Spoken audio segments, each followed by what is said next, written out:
For him are angels guarding the consequences of his deeds, before him and behind him, who guard him by Allah's command. Surely Allah changes not the condition of a people until they change their own condition. And when Allah intends evil to a people, there is no averting it, and besides him, they have no protector.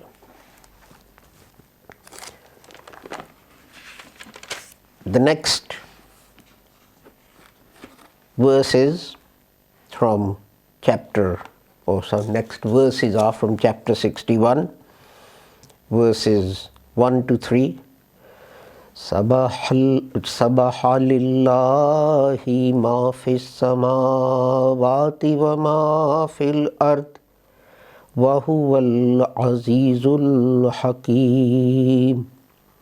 Ya ayyuhallazina amanu lima taquluna ma la taf'alun.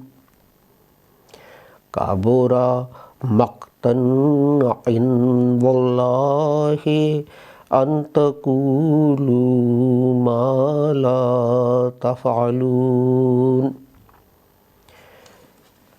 Whatever is in the heavens and whatever is in the earth glorifies Allah, and He is the mighty, the wise. O you who believe, why say you that which you do not? It is most hateful in the sight of Allah that you say that which you do not do.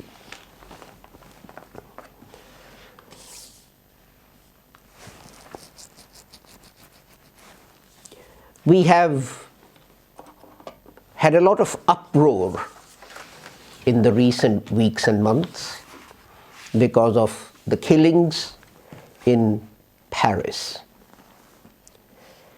And there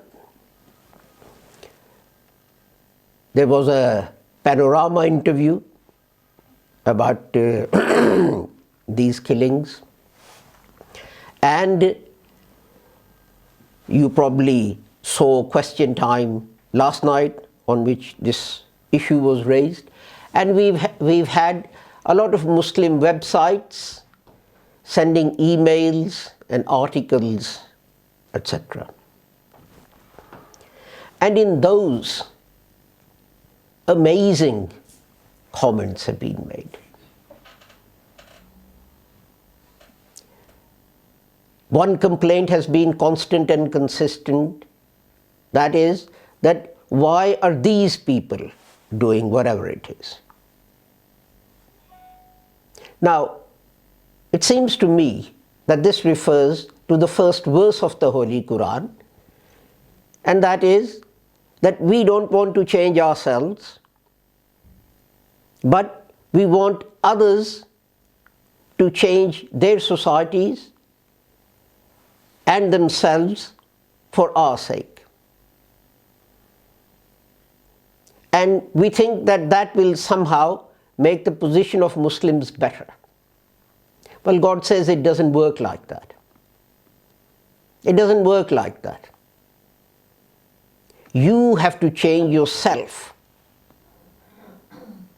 And once you change yourself, God will create a situation in which circumstances will change and become better. Now, if we look at the life of the Holy Prophet Muhammad, Muslims didn't sit around crying about how they were being treated. They improved themselves morally, spiritually, and carried on with the work of what you might call, or what Jesus called, creating the kingdom of heaven on earth. But we don't want to do anything ourselves. Improve ourselves spiritually, improve ourselves morally, but we want the world to do things for us. You see, the main reason for these cartoons is what our Sunni brothers believe. And this is what leads to this denigration and insults of the Holy Prophet Muhammad. We know Sunnis believe that punishment of blasphemy is death. Why? Because Sharia says so. Well, what is Sharia? There is no such thing as Sharia. The Holy Quran mentions punishment for only about 4 things that I can think of off the top of my head. So where have all these other punishments come from? The Holy Prophet expanded on the verses of the Holy Quran, but the main part of Sharia, which is books upon books upon books, consisting of thousands of pages, consists of the interpretations of the Holy Quran and the Holy Prophet's actions by jurists who came later. We know of the 4 great Imams, Imam Abu Hanifa, Malik Hanbal, etc. And then those minor ones who further expanded what these Imams had written. So the greater part of Sharia is not cast in stone. It is just as man-made as anything that I would say. I'm not saying that I'm as great as any one of the 4 Imams or even their students. But they were greater in their learning of Arabic and the Quran and so on. And of course they were closer to the events as well compared to me. But most of the Sharia is man-made. Sharia doesn't say anything about driving the right-hand side of the road or left-hand side of the road. Sharia doesn't say anything about going through a red set of traffic lights. Sharia doesn't say anything about putting your seat belt on. Sharia doesn't say anything about whether heroin is allowed or not, or chers or ganja and all of these other things. So we have to ditch a huge part of Sharia because it's no longer relevant. At one stage, English law said that you get up in the morning, you go to church, and after church, you spend, I think it was 1 hour or 2 hours, practicing archery. Well, has anyone done that in the last sort of 1500 years or 1000 years? Perhaps the whole nation should be incarcerated in prison because they've been violating that law. According to English law, if you used makeup and you married a servant of the crown, you were entitled to an automatic divorce because your wife was a painted woman and a harlot. Has anyone actually tried to invoke that in the family courts recently? Saying, I'm a civil servant, I work for, I don't know, the Home Office or Foreign Office or whatever. My wife uses makeup and false lashes, etc., etc. So that should lead to an automatic divorce. A lot of these laws haven't even been repealed. They remain on the books. But if you go to a judge, the judge just laughs at you and says, this is nonsense, and throws your case out of the court. And that is only sensible. That is only sensible. These great people, they codified Islamic law in the light of the situation, the circumstances, the knowledge, the science, the technology that was available to them.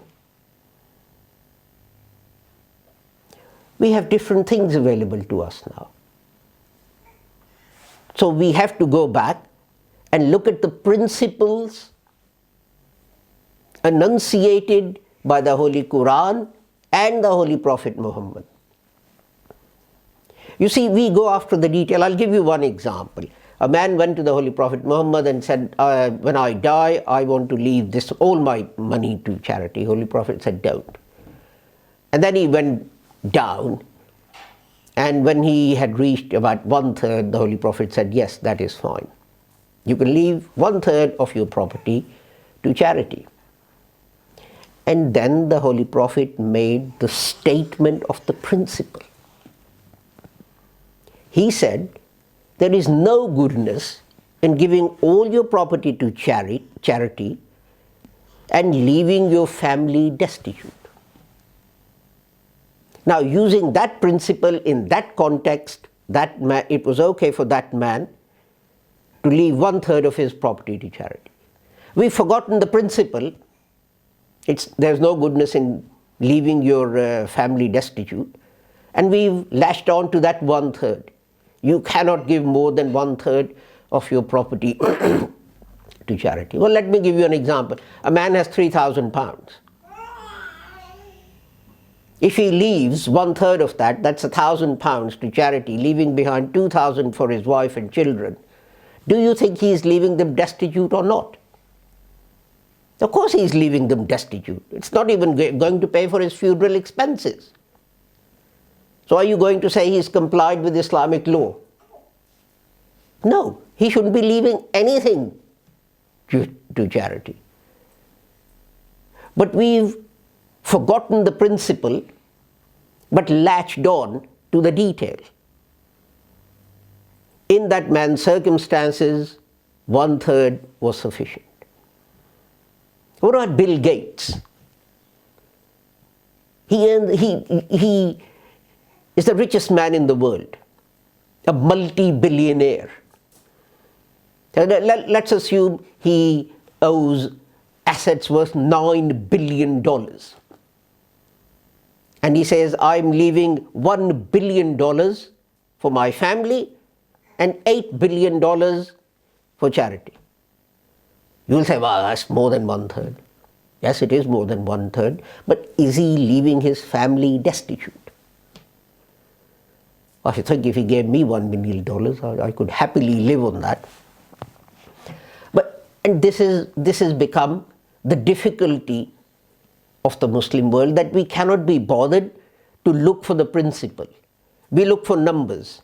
Half of this, 1/3 of that, 2/3 of this, and we pursue those numbers. And the same thing applies. I've given this example because it's an easy example to give, but the same thing applies to denigration of the Holy Prophet Muhammad. Do you think that people didn't poke fun at the Holy Prophet Muhammad during his own lifetime? Do you think people did not denigrate him during his own lifetime? What examples do we give? The examples we give is, he used to pass by a house and every day a woman would throw her household rubbish on his head and call him names. And he would not take any revenge. He would not even say anything in reply. He would just walk by. And one day she didn't, and next day she didn't. And on the second or third day he knocked on her door and said, are you okay?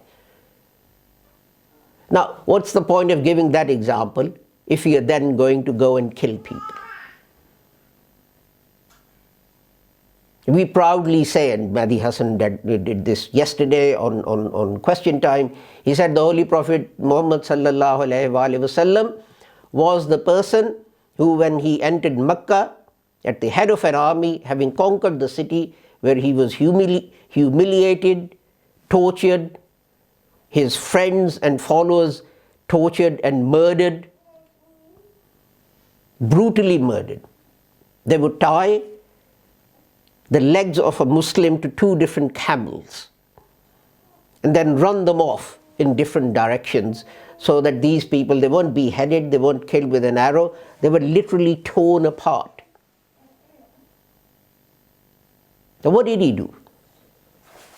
Did he exact any revenge? Did he kill anyone? Did he hang anyone? A few people were afraid and ran away. The Holy Prophet forgave everyone. The Holy Prophet forgave everyone. And even those who had run away, when they heard about his mercy and his kindness, they came back. And they fell at his feet and they asked for pardon. Now, do you think that would have happened if he'd killed the people who'd subjected him to these trials and tribulations, not for 1 year, not for 2 years, but over a decade, or nearly a decade? But we have these amazing statements. This Muslim website that sends me an article every day says, yes, we cannot deny that the Holy Prophet forgave those who tortured him, those who abused him, those who denigrated him, those who poked fun at him. We cannot deny that he forgave them. But listen to the next sentence. But that door closed with his death. This is very odd, you see. And this goes to the next verse of the Holy Quran about contradictions between saying things and doing things. We are told to follow the example of the Holy Prophet Muhammad, and you will attain to heaven. God says this in the Holy Quran. Obey Allah and obey the Prophet. But in this particular instance, we are being told, yes, we know the Holy Prophet did this. There are examples of this galore in Islamic history, but we are not going to do it. So this particular example of the Holy Prophet Muhammad, you don't follow. Well, what makes you say that? Where is the evidence for that? Is there anywhere in the Holy Quran? The Quran says, obey Allah and obey the Prophet. This is why there is so much fuss about lengths of beards and how far the trousers should be above your ankles when you pray, and God knows what else. About prayer time and Ramadan and fasting and you name it. But this most potent action that would send a message about humanity of Islam, about humanity of the Holy Prophet Muhammad, we are told, well, the door to that is closed. What does the Quran say? The Quran says when someone denigrates you, your religion, you don't answer them back. I mean, forget about killing them or slapping them or punching them. It says don't even answer them. Just move away from them. Go away. Leave them alone. Ignore them. See, let's think about what we're trying to achieve. Someone has published these cartoons of the Holy Prophet Muhammad. I think that action is beyond contempt. It is, I see no relevance to freedom of speech, to insulting people, and I gave you examples last week of where is the freedom of speech. The law of every country puts restrictions on freedom of speech. But what is our objective? Our objective is to stop that thing. Okay? That's what we are trying to achieve. By killing these people, have we stopped it? A magazine that was regarded as mediocre and juvenile, a magazine that barely published 50, 60,000 copies a month. This month it printed 3 million copies. And it ran short. And it printed 2 million more copies. It united the whole of the non-Islamic Western world against Islam and against Muslims. They all went out. You saw them in Paris. Well, come on, kill us all. Are we going to kill them all? That magazine is now going to have an issue being printed in English. I mean, talk about cutting off your nose to spite your face. We've never learned, and this is what the Quran says, God is not going to do anything for you unless you change yourself. Rushdie wrote a book, a terrible book. It is an absolutely appalling book. And I'm not talking about because of the things he said in that, that's a side issue. It is the world's most boring book. If you can't go to sleep I've got a copy somewhere, I'll give it to you, read it. And I bet you won't even have finished the first page before you'd fall asleep. I tried reading it. That's how I know. Now, it was being withdrawn from bookshops because no one read it. And what did we do? Imam Khomeini published a fatwa, this man should be killed. And what happened? That book sold in tens of millions. It got translated into 50 languages or so. So what's the point of doing things that actually take us away from the objective what we're trying to achieve? And we do this over and over again. And I don't understand this.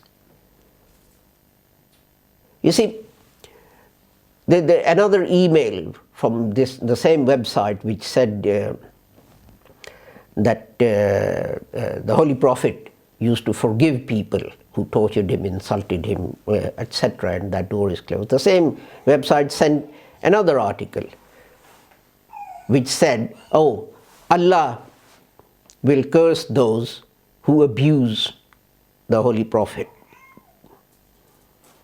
And that's in this world and in the hereafter.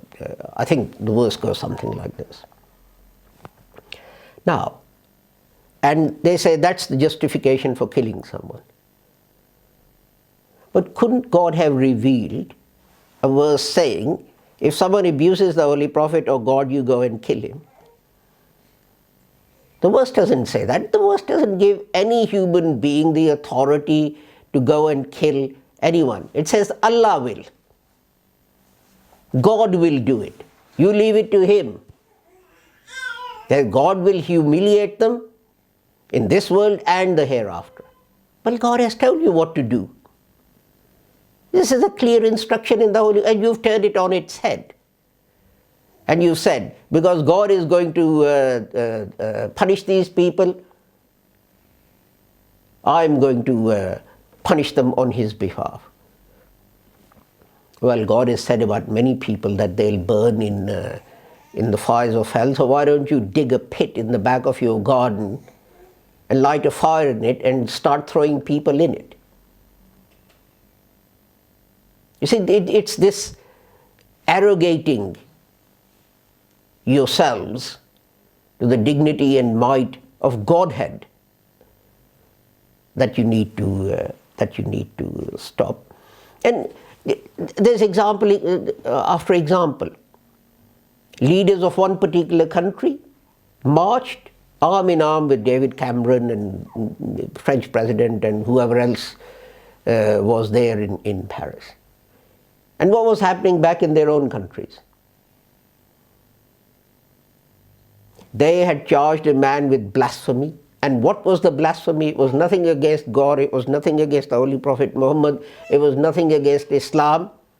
That man had the arrogance and temerity to criticize the religious leaders, the clerics of his country. So he was arrested, his blog was shut down.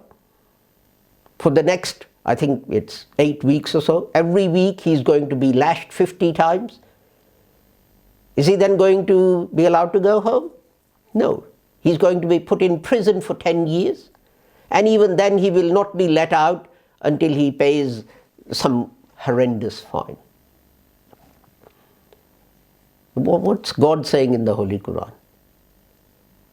Why do you say things that you don't do? You're telling people, you're marching and saying there's freedom of expression, and what you're doing yourself is actually totally contrary to what you're telling people you believe in. And this is what brings Islam into disrepute. You say to people, Islam is a religion of peace, Islam is a religion of mercy, Islam is a religion of all people living together, whatever their religion is, and they throw these things in your face. And they simply ask you a question. You know, if Islam is this religion, surely you would be the first ones doing these things. So either it's not a religion of peace, or, and you're lying to us by telling us it's a religion of peace, or it's not being able to modify your own character. As someone said to a Muslim, you are telling me that if I become a Muslim, I will become a better person. He said, look at Muslims who are born in Islam. From the time they are born, when they have azan called out in their ear,